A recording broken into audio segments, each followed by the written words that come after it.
Hi guys, good afternoon sa inyo. Nandito ako ngayon sa Santa Maria, Bulacan. So nag-install ako ng cruise control dito sa Hi-Ace Super Grandia 3.0 1KD 2018. Ito po, Super Grandia po yan. Yan, Hi-Ace Super Grandia. So 3.0 2018 1KD. Okay, ito po yung cruise control. Ito po, ayan. Ilawan natin. Teka lang.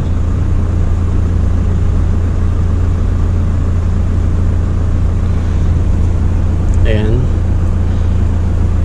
So, ito po yung indicator niya. Pindutin ko yung on. Ayan, indicator niya. Off.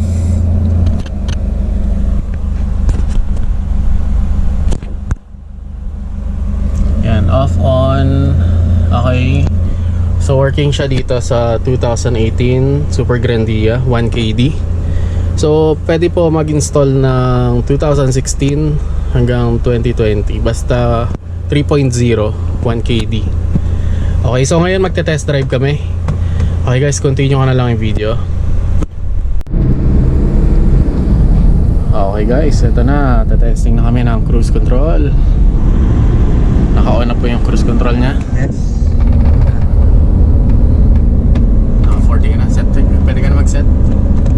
Ayan, lumabas na yung set. So, bitaw ka na sir. Brake.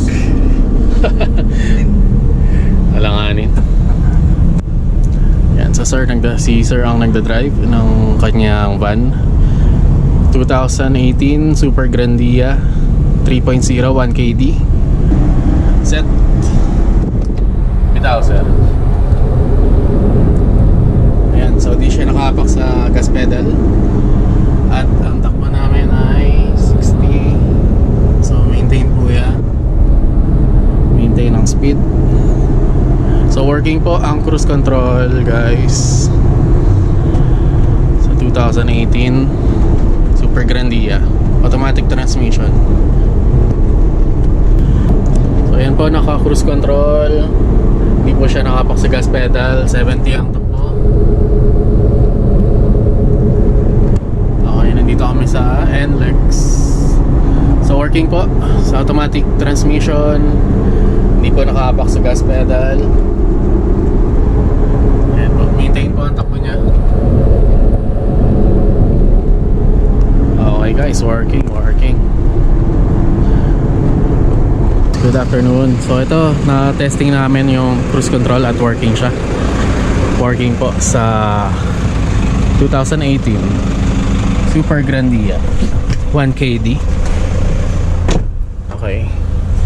Ulitin ko, ito yung cruise control. Ayan. So working po. Working siya. Automatic transmission. Okay guys, thank you.